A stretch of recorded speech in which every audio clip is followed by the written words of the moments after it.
Okay, to see if the gates are opening evenly, the first thing I'm going to do is extend the hoppers all the way out to my full width.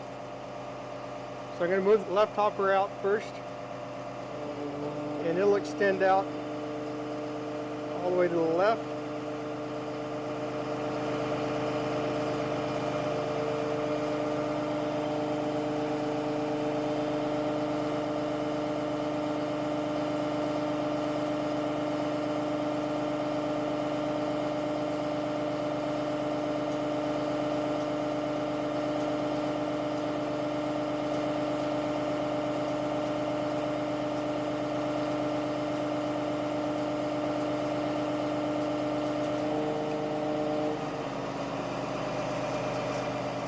Then I'll extend the right one out.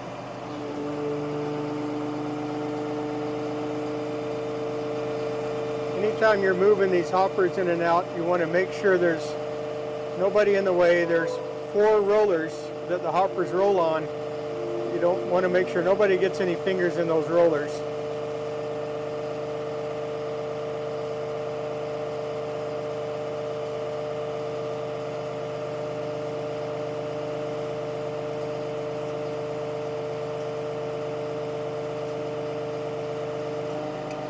Okay, then I'm looking at the screen here. I'm looking at the screen and I can see that all the gates are closed right now. We've got 20 of them. It says here that I'm 20 foot wide. This is a 20-foot machine. And over here is the master.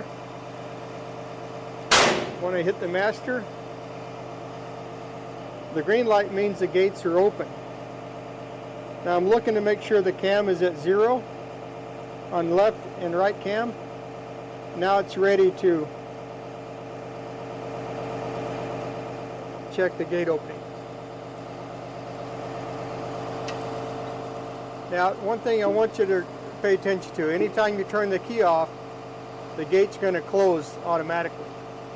So I'm going to turn the key off, kill the engine, then I'm going to turn the key back on and not have the engine running. That was the gates closing.